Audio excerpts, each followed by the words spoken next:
Hey guys, this is James here from eBassGuitar.com, and if you've ever seen a chord chart which has, say, G/B in there, and you've wondered what to play, do check out this lesson. I'm going to be taking apart slash chords and alternate roots and telling you exactly what they mean. See you in the lesson.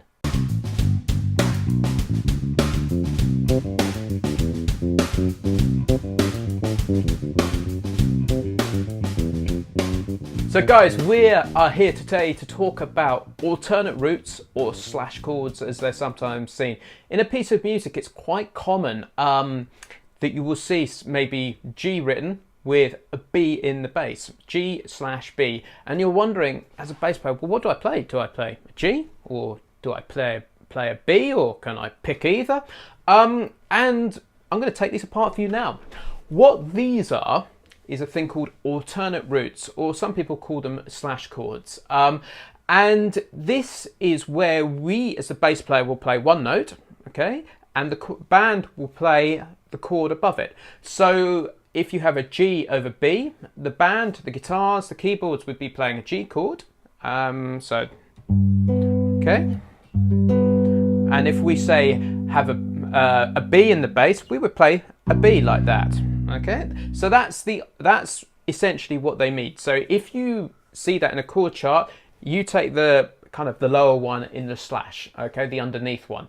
But I'm going to talk to you. I'm going to show you exactly how these come about and why they are. Slash chords. When we get alternate notes, these alternate root notes are normally related to the chord, so by and large they are normally a chord tone. So if we have a G chord, for instance, okay, I'm going to tell you what the notes of the arpeggio are, or the chords. Okay, so we're going to have a G. This is our arpeggio, so G, B, D, like that. So G, B, D, G. Okay, so in this case, the alternate root notes are more than likely going to be, in probably 90-95% of all cases, is they're either going to be a G, okay, so the third of the chord, 1, 2, 3, okay, I'm just going up the scale, or the fifth, 1, 2, 3, 4, 5, okay.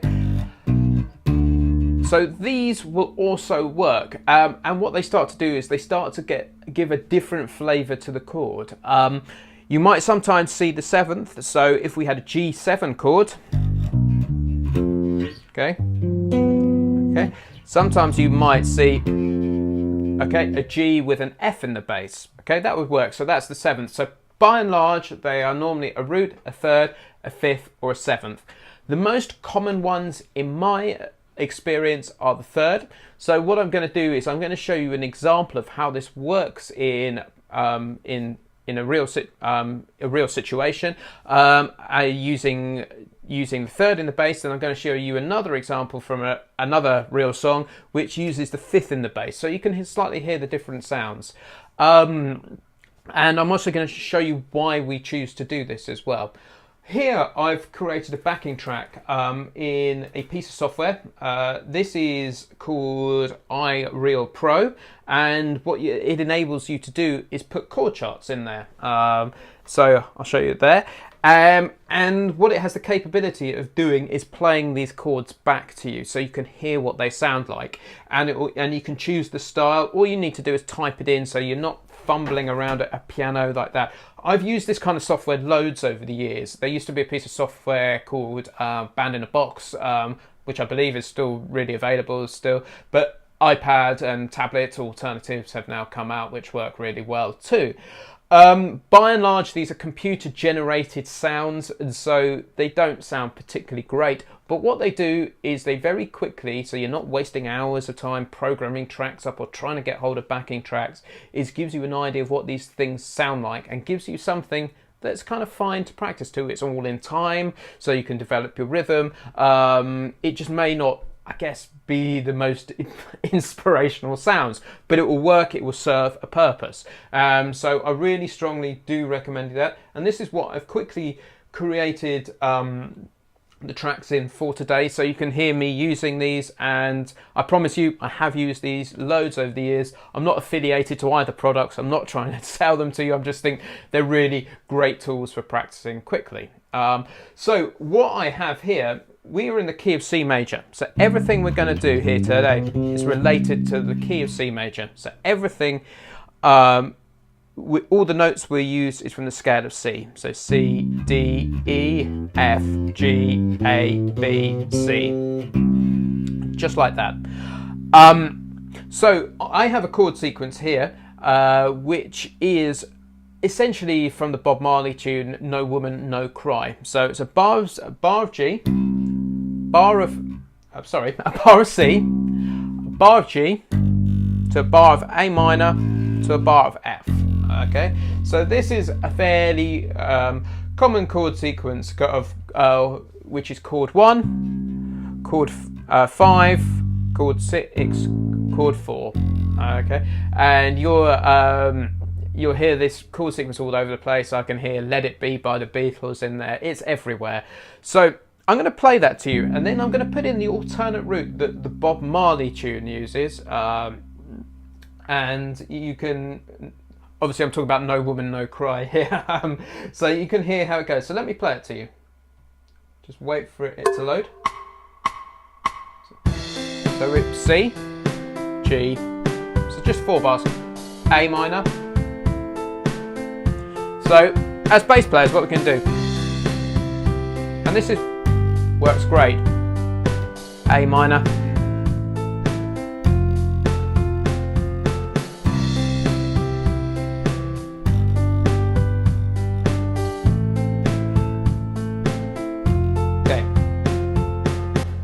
so that sounds pretty cool, but what we can do is we could put the third in the bass of the G chord. So rather than hitting the G, we would play G, A, B. So put the third note of the chord in. So we end up with this G, 2, 3, 4, G over B there, and then to A minor, and then to F.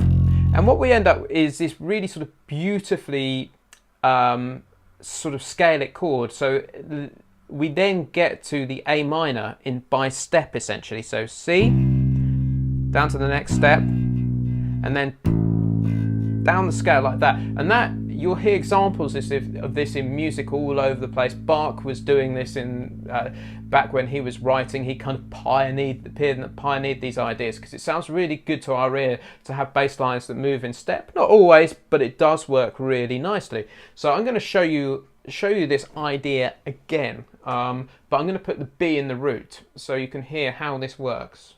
So I'll just let it come round. 1, 2.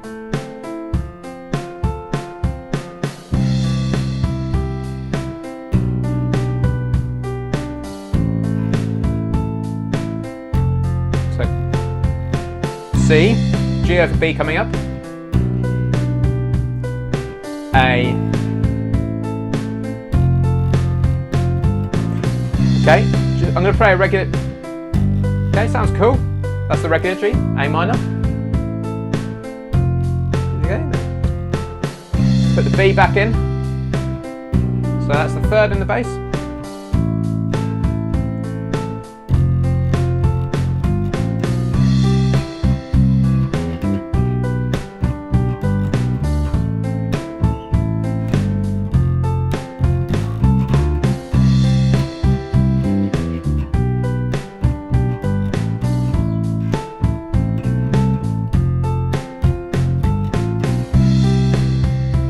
So I started putting some fills in there, and the crucial thing is when you come to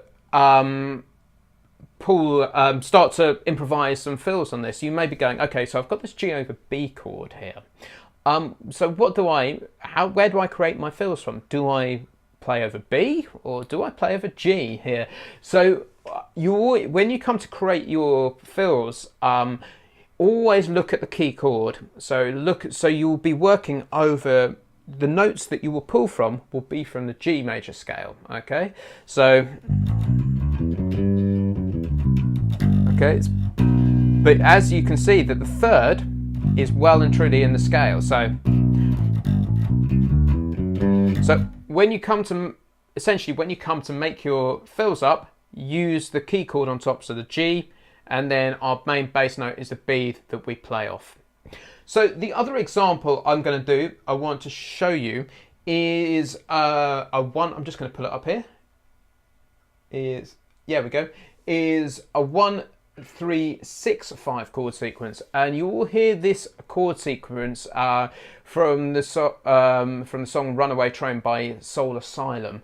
But there's some alternate bass notes that the bass puts in here, and this is from the beginning of the verse. So I'm just going to play this to you so you can hear how this chord sequence works. So it's going to be 2 bars of C, okay, chord 1, we're in C major again, to chord 2 bars of E, chord 3, and then to 2 bars of A minor, which is chord 6, and then 2 bars of G, which is chord 5.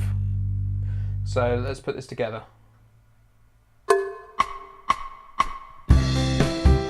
So chord 1 to A minor,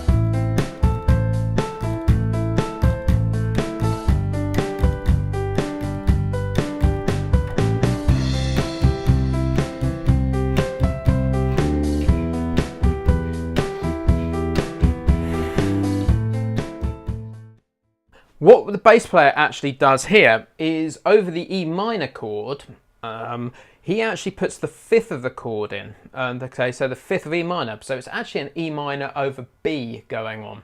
So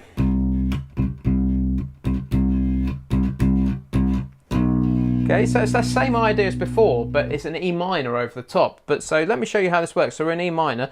So let's go up the E minor scale.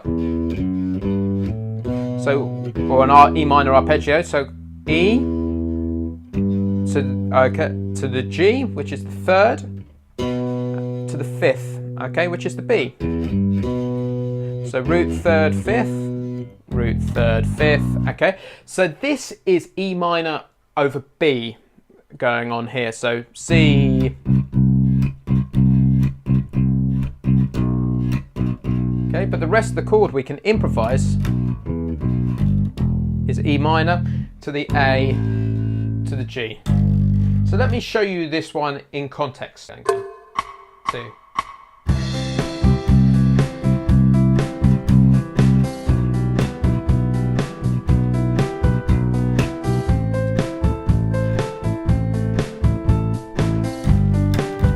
Okay. I'm just going to play regular E here.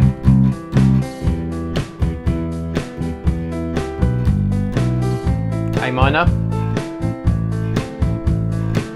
G. Okay, I'm going to put the alternate root in. C, E minor over B,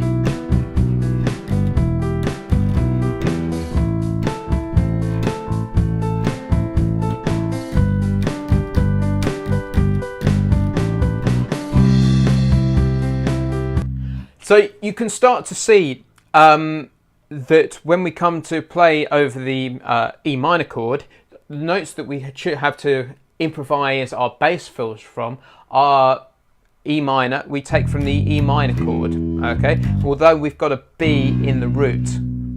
So, and yet again, this causes this really nice descending bass line by step again.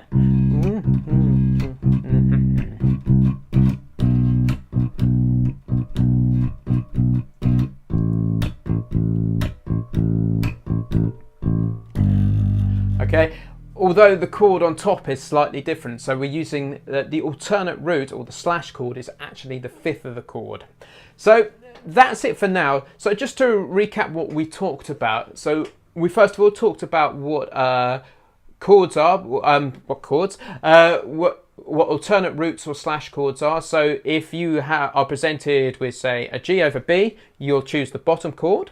You'll choose the bottom note in there. So that's so G for the rest of the musicians. You play the B, but by and large, that B is often related. Is often a chord tone from the chord that the rest of the band is playing above. So not always, but by and large it's generally related.